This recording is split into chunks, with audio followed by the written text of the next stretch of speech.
La sylviculture mélangée à couvert continu s'appuie sur deux principes fondamentaux. En numéro 1, la continuité du couvert, et en principe numéro 2, une sylviculture d'arbres orientée sur la qualité.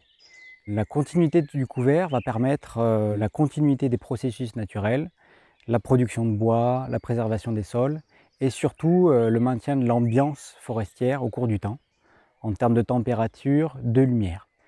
La sylviculture d'arbres, elle, va se permettre de se focaliser sur les individus de qualité. À terme, la sylviculture mélangée à couvert continu a besoin de s'appuyer sur le renouvellement forestier. Et donc ce renouvellement, il est permis par la régénération naturelle qui vient spontanément grâce aux semenciers alentours. Et elle nécessite parfois que le forestier se focalise pour aider, accompagner un petit peu cette régénération.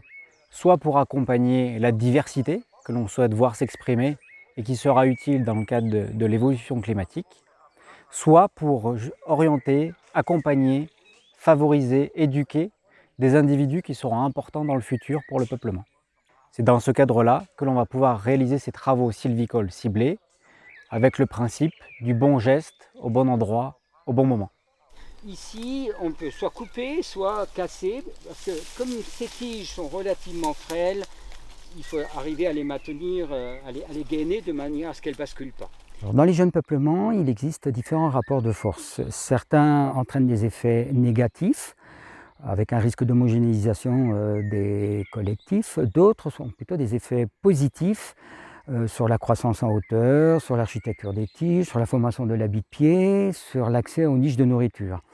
Le sylviculteur doit donc bien identifier ces différents rapports de force et gérer les peuplements en fonction de l'orientation de ces rapports. Celui-là, Ouais. là, de Mélèze, là. Ou alors on chope celui-là derrière si on veut le rabattre là-dessus. Là. Donc lorsque le forestier se retrouve face à un collectif, son œil doit être attiré par les tiges les plus performantes, celles qui abritent le plus de qualité, celles qui ont la croissance la plus autonome et celles qui sont représentées évidemment par les essences cruciales.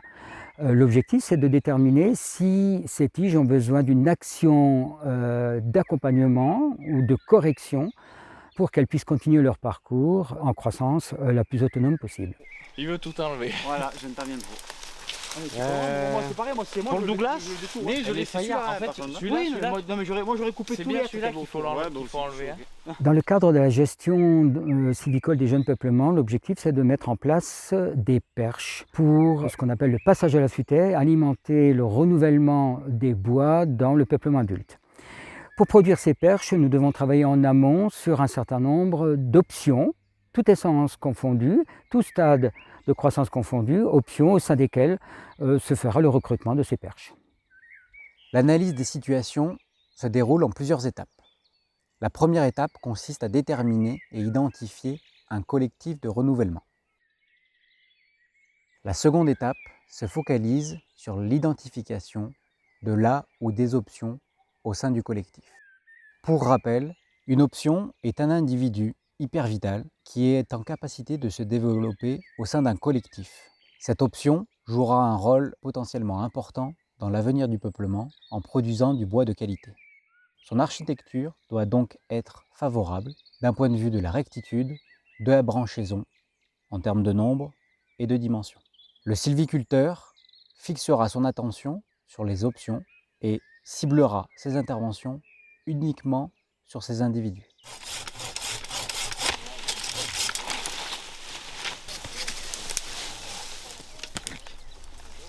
Dans le cas présent, il est possible de voir que plusieurs sapins pectinés, bien adaptés à la station forestière, sont en capacité de se développer de manière autonome.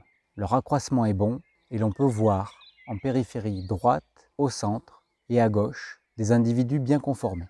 Sur la périphérie gauche, le sorbier des oiseleurs n'exerce pas une concurrence forte pour le développement du sapin. Il n'est pas une gêne à court terme.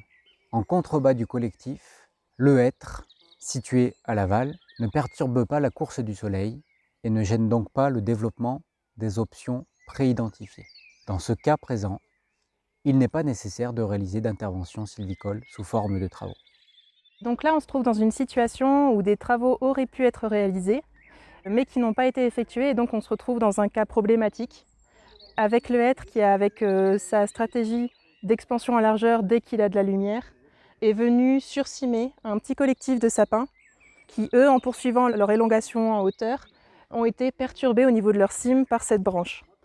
Et donc là, on observe ce qui aurait pu être auparavant des options de sapins, avec des cimes qui ont été cassées, qui ont perdu en vitalité. Et donc là, ces deux options sont complètement perdues.